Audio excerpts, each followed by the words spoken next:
हम लोगों ने पिछले क्लास में रोले की प्रमेय और लाग्रांज मध्यमान प्रमेय के बारे में सीखा, उनके स्टेटमेंट्स को समझा। साथ ही साथ मैंने एक्सरसाइज के जो प्रॉब्लम्स आपको सॉल्व करके दिखाई थी, जिसमें कि रोले की प्रमेय को सत्यापित करना था। तो एक्सरसाइज 5 में आपने जो दो सवाल किए हैं, पहला और दूसरा, इनमें रोले की प्रमेय को सत्यापित किया गया था। अब आज हम लोग एक्सरसाइज 5 की जो प्रॉब्लम नंबर 3 है, वहां से सवाल लगाना शुरू करेंगे, जिनमें कि रोले और मध्यमान की प्रमेय यानी लाग्रांज मीन वैल्यू थ्योरम को प्रूव किया गया है, वेरीफाई कराया गया है। तो चलिए शुरू करते हैं एक्सरसाइज 5 के प्रॉब्लम नंबर 3। देखिए प्रॉब्लम नंबर 3 में क्या दिया गया है, f(x) is equal to x minus 1, x minus 2, x minus 3, x belongs to 1, 3 के लिए रोले की प्रमेय को सत्यापित कीजिए।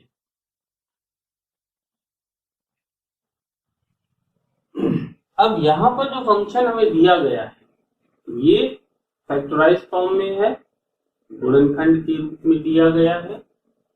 तो ऐसे हम इसको नहीं कर सकते, और अगर करेंगे भी तो इसका डिफरेंशिएशन बहुत बड़ा हो जाएगा। तो क्या करते हैं, इसको पहले हम लोग सॉल्व करें। चलिए इसका मल्टीप्लाई करें, तो इन दोनों का मल्टीप्लाई क्या हो जाएगा, x square minus 3x plus 2। ये तो आपको आता होगा मल्टीप्लाई करना, सिंपली x माइनस 3, इसको हम करके दिखाई दे रहे हैं, x cube minus 3x square plus 2x minus 3x square plus 9x minus 6, इसे मल्टीप्लाई होगा। मिला f(x) is equal to x cube minus 6x square plus 9x, 9 और 2 11x माइनस। ठीक है, तो ये एक हमारे पास में फंक्शन आ गया। तो आप देखिए ये क्या है, ये पॉलिनोमियल है, बहुपद है, ठीक है ना। तो जैसे कि मैंने पिछले वीडियो में एक कॉमन लाइन आपको बताई थी लिखने के लिए, वही लाइन लिखते हैं सीधे सीधे। तो एल्जेब्रिक फंक्शन है हमारा या पॉलिनोमियल है, कुछ भी, दोनों में से एक भी बात लिख सकते हैं। तो क्या लिखना है, the given function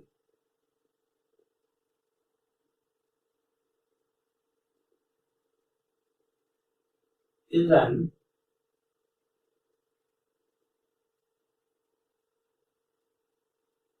algebraic function। यहाँ पर आप पॉलिनोमियल इनएक्स भी लिख सकते हैं, अलजेब्रिक फंक्शन खाली लिख दीजिए। is an algebraic function, it is continuous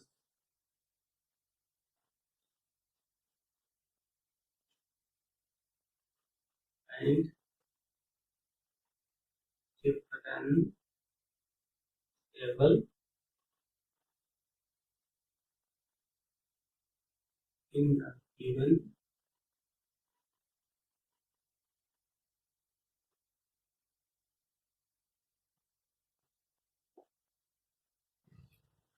क्या लिखा हम लोगों ने, the given function is an algebraic function, it is continuous and differentiable in the given interval। बस इतनी बात लिखी है, और अब आगे क्या लिखते हैं, therefore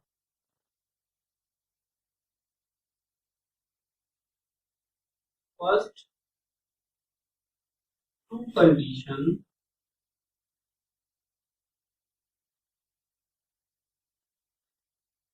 of Rolle's theorem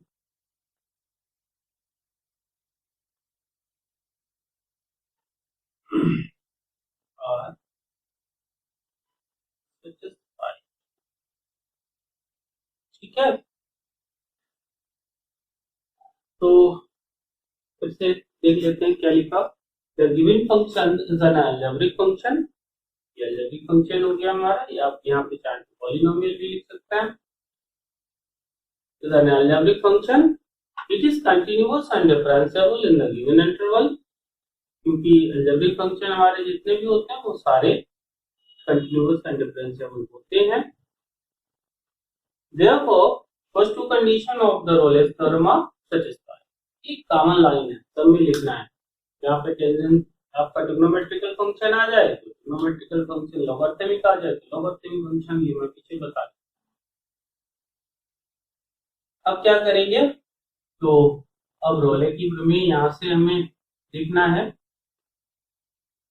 interval A B हमारा क्या दिया गया है, 1,3। सबसे पहले अब हम एफ ए निकालेंगे, तो एफ ए कितना है, 1, यहाँ पर 1 cube minus 6 into 1 square plus 11 into 1 minus 6, 1 minus 6 plus 11 minus 6, 6 और 6 12, मिला की वैल्यू आ गई 0। एफ बी निकाल के देखते हैं, तो बी कितना है, 3, तो यहाँ पर 3 रखेंगे, 3 cube minus 6 into 3 square plus 11 into 3 minus 6, it is 27, it is 9 9 27, यानी कि कितना हो गया, 54, 33 माइनस मिलके हो गया 60 और ये हो गया 60, तो क्या मिला यहाँ पर, F A is equal to F. तो जो हमारी तीसरी शर्त है रोले की, वो भी यहाँ पर सेटिस्फाई हो जाती है। तो हम यहाँ पर एक लाइन लिखेंगे, third condition of Rolle's theorem is satisfied. ठीक है, तो हमारी तीनों कंडीशनें यहाँ पर रोले की प्रूव हो गई। अब क्या करना है, क्योंकि रोले में क्या दिया होता है, then there exist at least a point of dash C is equal to 0, तो हमें यहाँ पे डेरिवेटिव भी निकालना होगा। तो क्या करते हैं, इसको हम थोड़ा सा मिटा लेते हैं।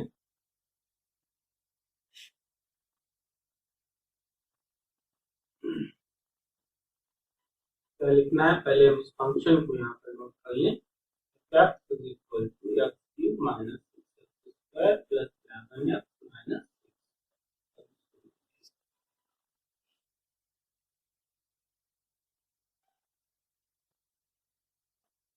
ठीक है ना। अब इसका हमें डेरिवेटिव निकालना है, तो f डैश x यानी कि differentiation of x cube minus 6x square plus 11x minus 6, तो डिफरेंशिएट किया तो 3x square minus 12x plus 11।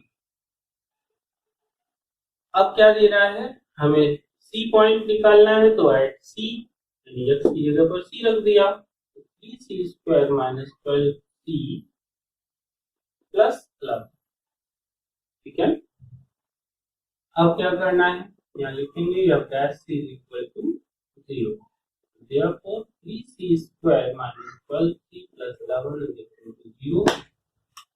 इसके फैक्टर नहीं हो रहे हैं, अब देखिए फैक्टर नहीं पॉसिबल है, तो क्या करेंगे, जब फैक्टर नहीं होते थे तो डीसी फॉर्मूला लगा देते हैं यहाँ पर दराचार। आप जानते होंगे डीसी फॉर्मूला के बारे में, X square plus B Y B X plus C equal to 0, DC क्या कहता है, minus B plus minus under root B square minus 2ac upon 2।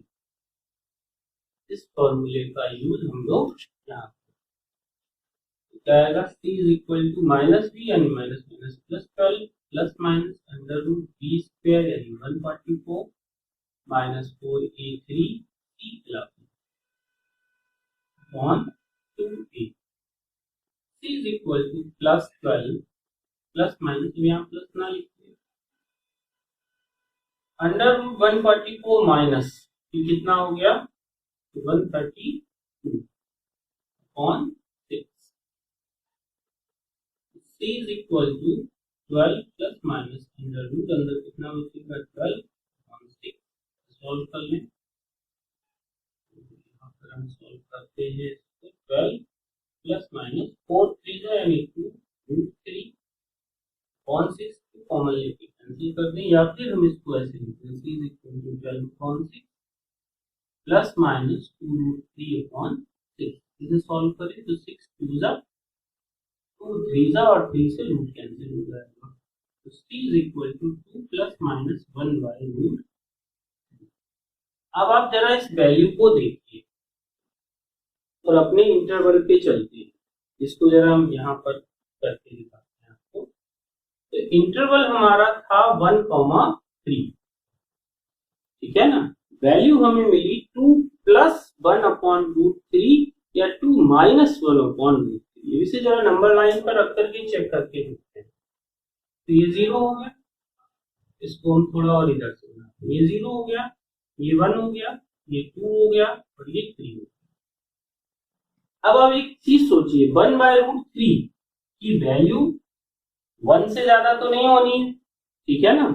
और 2 में जब तक 1 ऐड नहीं करेंगे तब तक 3 नहीं होगा, यानी कि 2 प्लस 1 बाय रूट 3 वैल्यू यहां कहीं बीच में पड़ेगी हमारी ठीक है ना। इसी तरीके से 2 माइनस 1 बाय रूट 3 यानी 2 से कुछ कम हो जाएगा तो 2 माइनस 1 बाय रूट 3 वैल्यू 1 और 2 के बीच में आएगी।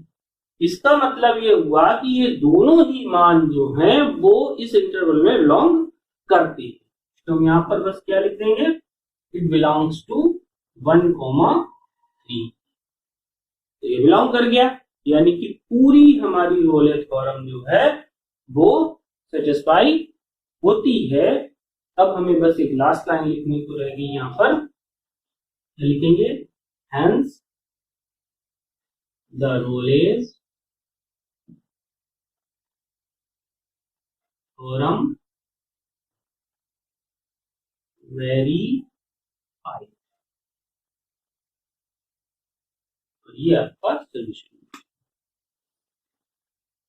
देखिए इस प्रॉब्लम को या इन सारी प्रॉब्लम्स को मैंने इंग्लिश में आपको लिखना क्यों बताया है, इसके पीछे का एक कारण है। जब आप ग्रेजुएशन में पहुंचेंगे वैसे प्रीवियस में या फिर बीटेक वगैरह या कहीं भी जाते हैं तो वहां पर मैथ्स अगर आ रही है तो आपको रोले रेलेंजे कॉची जनरलाइज्ड बहुत सारी मीन वैल्यू थ्योरम्स पढ़नी होगी। तो वहां पर जो लिखना होगा वो आपको इंग्लिश में ही लिखना होगा ठीक है ना। और बिल्कुल जो भाषा में लिखा रहा हूं बिल्कुल यही लिखी जाती है ग्रेजुएशन में। तो अभी से अगर आपने इसको सीख लिया तो वहां जाकर के आपको दोबारा से हिंदी से अंग्रेजी ट्रांसफर नहीं करना ठीक है ना। बहुत सिंपल भाषा में मैंने लिखा है इसको, जितना सरल से सरल हो सका मैंने इसको सरल किया है। एक बार आप याद कर लेंगे, हर सवाल में आपको ये लिखना है, कुछ भी दूसरा नहीं लिखना है, बस फंक्शन बदलना है। अगर ट्रिग्नोमेट्रिक है तो ट्रिग्नोमेट्रिक, अलजेब्रिक है अलजेब्रिक, आपका कोई दूसरा फंक्शन है तो वो नाम लिखना है। जो फंक्शन डिफरेंशिएबल नहीं होते हैं उसके बारे में लिख देना है कि ये डिफरेंशिएबल नहीं है इसलिए हमारा सेटिस्फाई नहीं कर रहा। तो बहुत ही सिंपल है, बस एक बार आप इसको समझ लीजिए और लिखने की प्रैक्टिस करिए। चलिए करते हैं प्रॉब्लम नंबर 4। तो प्रॉब्लम नंबर 4 में क्या दिया गया है, जांच कीजिए कि क्या रोले का प्रमेय निम्नलिखित फलनों में से किन किन पर लागू होता है। इन उदाहरणों से क्या आप रोले के प्रमेय के विलोम के बारे में कुछ कह सकते हैं। तो देखिए इसका सलूशन हमें क्या करना है, बहुत ही आसान है। यहाँ पर आपको कुछ भी विशेष नहीं लिखना। जैसे कि फंक्शन आपको दिया गया है ग्रेटेस्ट इंटीजर, ये ब्रैकेट बना हुआ है, ये ग्रेटेस्ट इंटीजर का है। अलजेब्रा में आप पढ़ चुके होंगे, इसको समझ चुके होंगे, मैंने डिफरेंशिएशन में भी बीच में आपको समझाया था इसको। के लिए फंक्शन क्या दे रखा है, वो इंटरवल क्या दे रखा है आपको, 5 and 9। ठीक है ना। अब यहां पर एक बात आप समझ लीजिए कि ग्रेटेस्ट इंटीजर फंक्शन जो होते हैं वो डिफरेंशिएबल नहीं होते। ठीक है ना। तो जब ये डिफरेंशिएबल नहीं है तो रोले की प्रमेय हमारी सत्यापित नहीं हो सकती, यहाँ पर वेरीफाइड नहीं हो सकती, क्योंकि हमारी दूसरी शर्त यही है कि फंक्शन हमारा डिफरेंशिएबल होना चाहिए। तो इस सवाल में आपको बस इतना ही करना है कि एक लाइन लिखनी है कि the given function is a greatest integer function, hence it is not differentiable in any interval। ठीक है। hence the Rolle's theorem, the condition of Rolle's theorem is not satisfied। तो नीचे लिख देना है कि Rolle's theorem is not verified। खेल खत्म हो गया। क्या लिखना है यहाँ पर, the given function is a greatest integer function, therefore it is not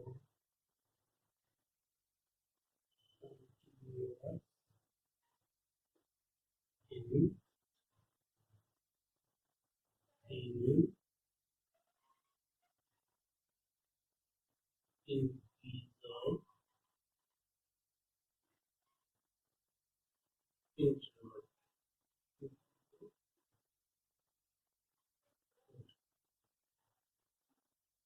तो देखिए यहाँ पे मैंने एक शब्द लिख दिया है इंटीजर इंटरवल। इसका मतलब क्या होगा कि जो सीधे सीधे इंटरवल, जैसे 5 यहाँ पे दिया, 5 फिर 6 फिर 7 फिर 8, मतलब पूर्णांक मान ही मिल रहे थे, तो वहां पर ये कंटिन्यूअस नहीं हो। ठीक है ना। अब पहली कंडीशन हमारी गड़बड़ हो गई, तो जब पहली कंडीशन गड़बड़ हो गई तो हम क्या करेंगे, यहाँ पर सीधे लिख देंगे कि रोले की प्रमेय सत्यापित नहीं हो सकती। ठीक है। लिखेंगे hence the Rolle's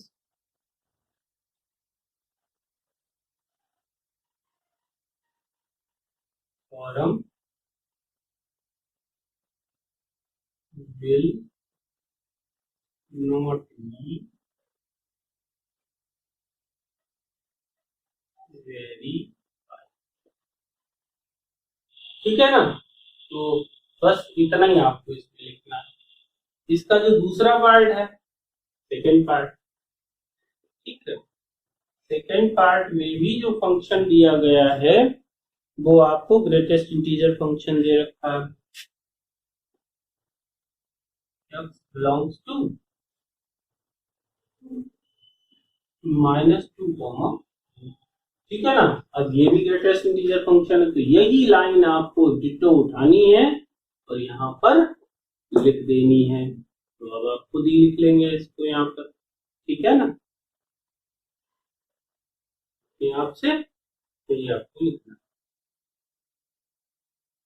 तो प्रॉब्लम नंबर 4 पार्ट थर्ड क्या है, F X is equal to X square minus 1 और इंटरवल दिया है x बिलोंग्स टू 1, चलिए अब यहाँ पर देखिए, यहाँ पे जो फंक्शन दे रखा है ये हमारा एक अलजेब्रिक फंक्शन है। तो फिर अब पीछे मैं लिख चुका हूँ, वही लाइन आपको फिर से दोबारा से यहाँ पर लिखनी है। क्या लिखेंगे, the given function is an algebraic function, therefore is continuous and differentiable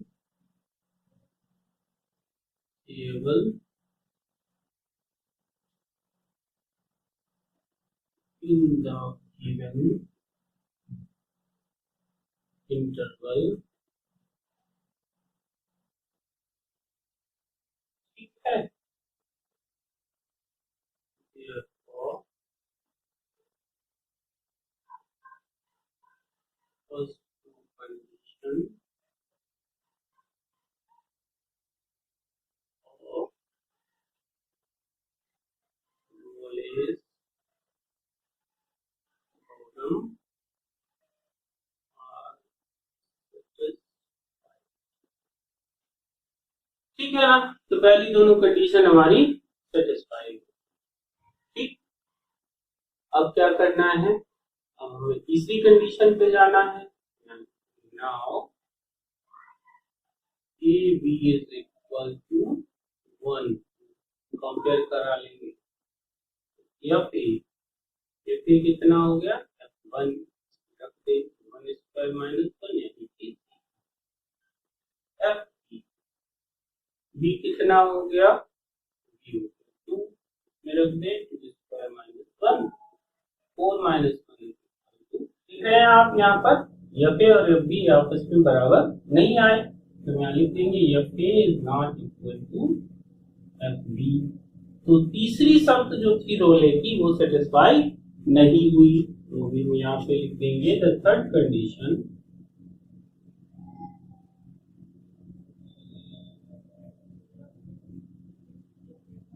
of Rolle's theorem is not satisfied। अब जब तीसरी कंडीशन सेटिस्फाई नहीं हो रही तो फिर क्या रोले सत्यापित होगी।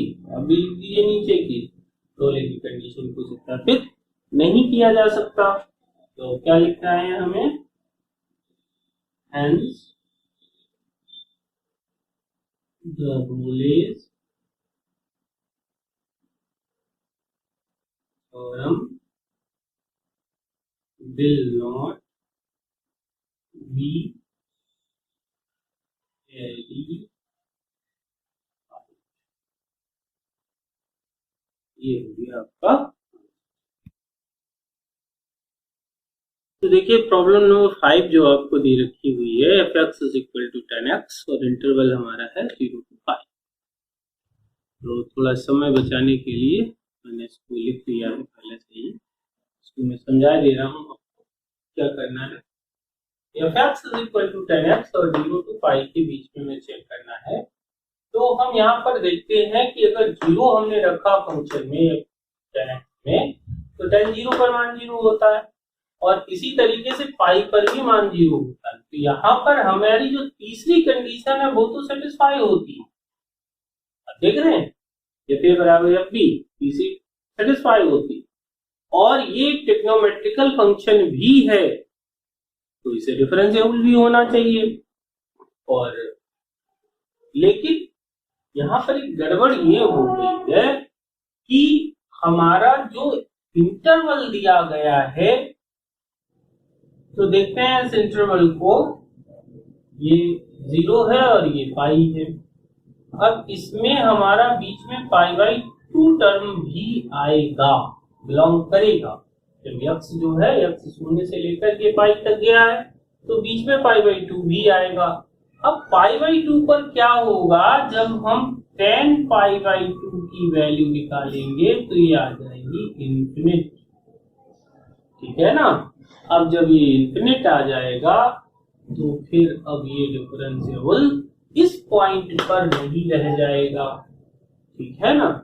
तो वही बात यहाँ पर लिखी गई है, consequently it is not differentiable there। तो इस पॉइंट पर ये जो है डिफरेंशिएबल नहीं होगा। जब डिफरेंशिएबल नहीं होगा तो फिर क्या हुआ, जो हमारी पहली दोनों कंडीशंस हैं वो सेटिस्फाई नहीं कर रही हैं। अगर पहली दोनों कंडीशन सेटिस्फाई नहीं कर रही हैं तो हमारा जो रोले थ्योरम है वो वेरीफाइड नहीं होता। तो समझ में आ गया? आपको क्या लिखना है यहाँ पर? यह f0 equal to tan 0 value 0 है, पाई पर वैल्यू भी 0 है, तो f0 equal to f pi but f is not continuous at x is equal to pi by 2 which is a point of the open interval।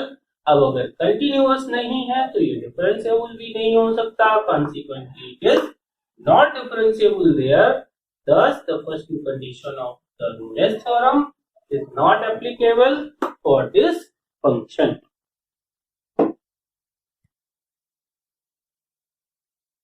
देखिए problem number 6, ये थोड़ा अलग तरीके का है।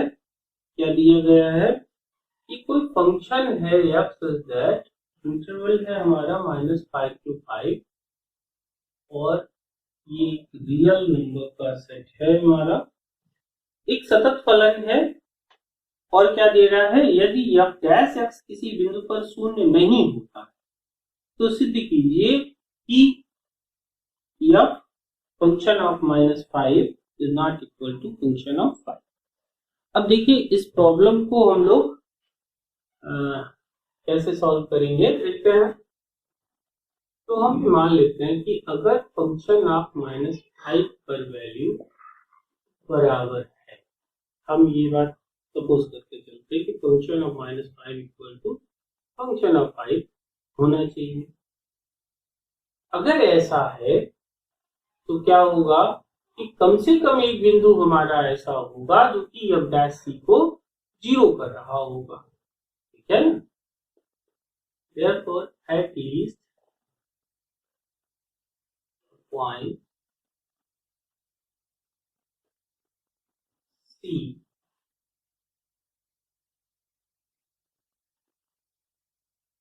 in the given interval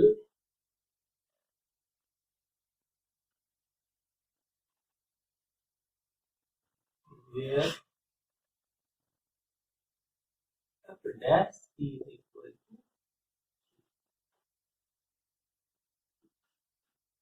but it is given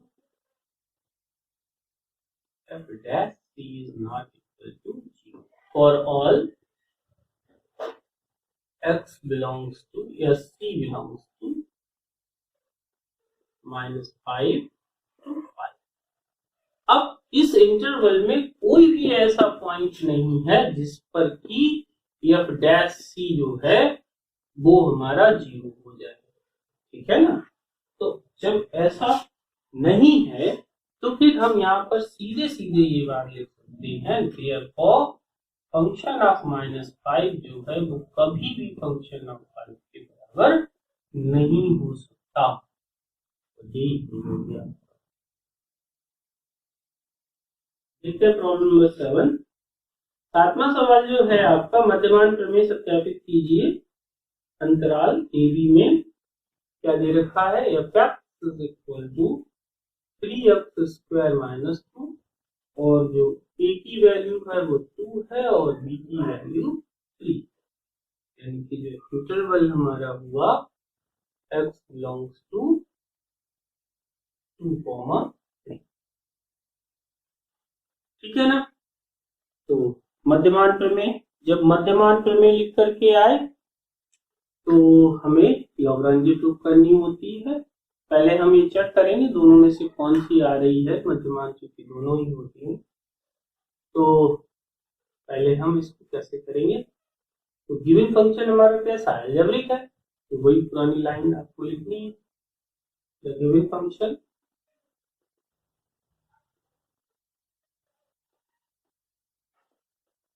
is an algebraic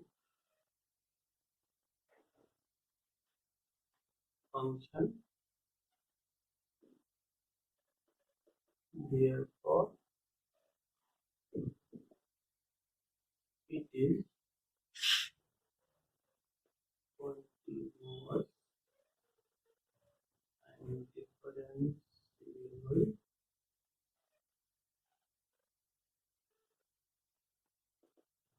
the given interval, ठीक है ना। अब ये बात तो यहाँ पर हो गई है, क्योंकि मध्यमान की बात करी है तो अभी हम यहाँ पर और कुछ नहीं लिखेंगे, ठीक है ना। सीधे सीधे तीसरी कंडीशन की ओर चलते हैं। यहाँ पर क्या करेंगे, लिखेंगे now F A is equal, F A कितना है 3 into 2 square minus 2 to the 4 कितना आया 10। यहाँ पर हम एफ बी भी निकाल लेते हैं। बी कितना है 3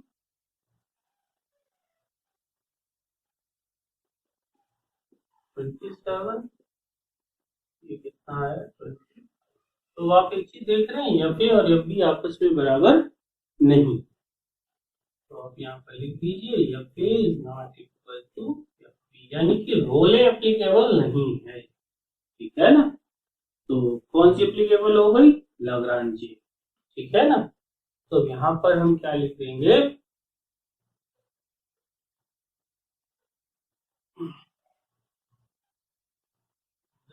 टू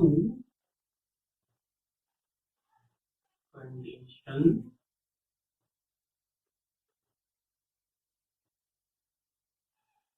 और लाग्रांजेस मीन वैल्यू थ्योरम और क्या करना है, इसका डेरिवेटिव निकालेंगे। नाउ एफ डैश है डी ओवर डी एक्स और 3x स्क्वायर माइनस कितना हो गया 6x माइनस 0 यानी कि 6।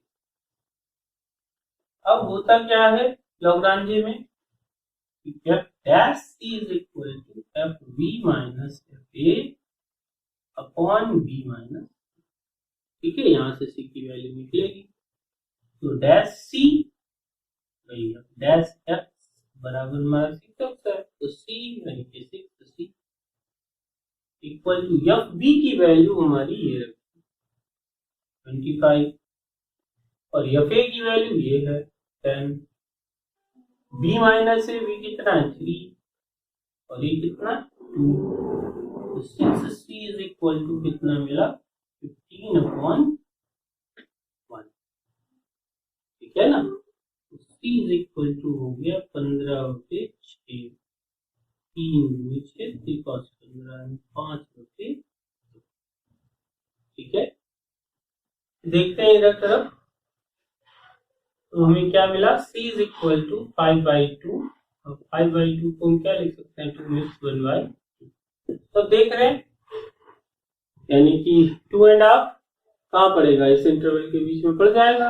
अगर हम नंबर लाइन बना करके देखें हम, तो ये 2 है ये 3 है, बीच में आ जाएगा 2.5, तो इसका मतलब बिलोंग कर रहा है, यहाँ पर लिख देंगे बिलोंग्स टू द इंटरवल 2, तो सी की वैल्यू बिलोंग कर गई हमारी। अब बस एक फाइनल लाइन आपको लिखनी है, क्या लिखना है यहाँ पे, हेंस द लॉगरेंजेस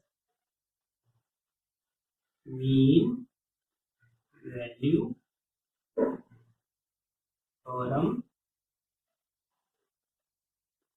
इज वेरी, और ये आपकी मीन वैल्यू थ्योरम हो गई। तो आज आपने जो है रोले और लाग्रांजे, मैंने लास्ट प्रॉब्लम आपको लाग्रांजे की भी करके दिखलाई है, आपको समझ में भी आया होगा और अंग्रेजी से आपको कोई प्रॉब्लम भी नहीं गई होगी, आप समझ भी गए होंगे। इसे आप अच्छे से लिखने की प्रैक्टिस कर लीजिए। मैंने आज आपको 7 नंबर प्रॉब्लम तक के सॉल्यूशन किया है। इसके बाद की जो भी प्रॉब्लम नंबर 8 से आगे जो भी प्रॉब्लम्स हैं आपकी, उनका सलूशन हम अगली क्लास में आपको देंगे। तब तक आप इसको खूब अच्छे से लिख करके प्रैक्टिस करिए, ताकि आगे की भी जब हम क्लास पढ़ाएं तो आपको कोई दिक्कत ना जाए।